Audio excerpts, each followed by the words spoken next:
بسم اللہ الرحمن الرحیم۔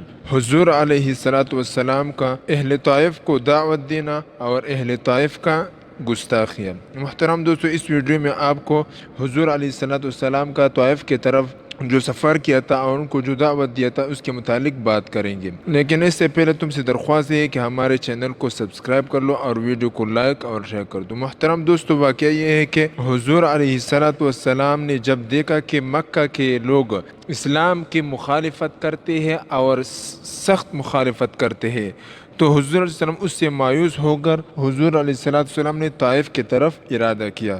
طائف جو ہے یہ مکہ سے 3 منزل یعنی 60 میل کے فاصلے پر مکہ ہی کے برابر بڑا شہر تھا۔ وہاں ثقیف آباد تھے جو لات کی پرستش کرتے تھے، وہاں لات کا مندر تھا اور سارا شہر اسی مندر کا پجاری تھا۔ 10 نبوی شوال کے مہینے میں یعنی سیدہ خدیجہ رضی اللہ عنہا کی وفات کی 1 مہینہ بعد آپ صلی اللہ علیہ وسلم زید بن حارثہ کو ہمراہ لے کر پیدل طائف میں پہنچے۔ وہاں پہنچنے سے پہلے راستے میں اول آپ صلی اللہ علیہ وسلم قبیلہ بنی بکر میں تشریف لے گئے۔ جب ان کو بھی مکہ والوں کا ساتھی اور ہم خیال پایا تو قوم قحطان کے پاس گئے۔ ان کو بھی سنگ دلی میں قریش کے ہمسر پایا تو طائف میں پہنچے۔ طائف میں داخل ہو کر اول آپ صلی اللہ علیہ وسلم وہاں کی رؤساء سے ملے۔ طائف کے سرداروں میں سے عبد یعلیل بن عمر بن عامر اور اس کے دونوں بھائی مسعود و حبیب سب سے زیادہ بااثر اور بنو ثقیف کے رئیس سمجھے جاتے تھے۔ آپ صلی اللہ علیہ وسلم نے 300 ملے اور اور اسلام کی طرف دعوت دی۔ یہ بڑے مغرور و متکبر تھے۔ ان میں سے ایک نے کہا کہ اگر تجھ کو اللہ تعالیٰ اپنا رسول بناتا تو یوں ہی پیدل جوتیاں چٹکاتا پھرتا۔ دوسرے نے کہا کہ یا اللہ تعالیٰ کو کوئی اور آدمی نہ ملا جو تجھ کو رسول بنایا۔ تیسرا بولا میں تجھ سے کلام کرنا نہیں چاہتا، کیونکہ اگر تو اپنے قول کے موافق اللہ تعالیٰ کا رسول ہے تو تیرے کلام کا رد کرنا خطرناک بات ہے، اور اگر تو اللہ تعالیٰ پر جھوٹ بولتا ہے تو مناسب نہیں کہ میں ایسے شخص سے بات کروں۔ جب آپ صلی اللہ علیہ وسلم عبد یعلیل اور اس کے دونوں بھائیوں سے مایوسی ہوئی تو آپ صلی اللہ علیہ وسلم نے ان سے کہا کہ اچھا آپ اپنے ان خیالات کو اپنی ہی ذات تک محدود رکھیں اور دوسروں تک ان باتوں کا ذکر نہ کریں، اشاعت نہ کریں۔ وہیں سے اٹھ کر آپ صلی اللہ علیہ وسلم طائف کے اور لوگوں کو اسلام کی طرف دعوت دینے میں مصروف ہوئے، لیکن عبد یعلیل اور اس کے بھائیوں نے اپنے غلاموں اور شہر کے لوگوں، لڑکوں اور اوباش کو حضور علیہ السلام کے پیچھے لگا دیا۔ آپ صلی اللہ علیہ وسلم جہاں جہاں جاتی بدماشوں اور اوباشوں اور لڑکیوں کا ایک انبوہ آپ صلی اللہ علیہ وسلم کے پیچھے گالیاں دیتا اور ڈیلے مارتا ہوا ہو لیا۔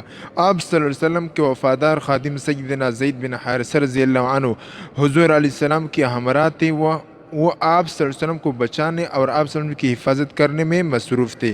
پتھروں اور ڈیلوں کی بارش میں حضور علیہ السلام اور زید بن حارثہ رضی اللہ عنہ دونوں زخمی ہوئے، یہاں تک کہ آپ صلی اللہ علیہ وسلم طائف سے باہر نکل کر آئے بدماشوں کے ہجوم نے آپ صلی اللہ علیہ وسلم کا پیچھا نہ چھوڑا۔ ان بدماشوں کے ہجوم نے 3 میل تک شہر سے باہر بھی آپ صلی اللہ علیہ وسلم کا تعاقب کیا۔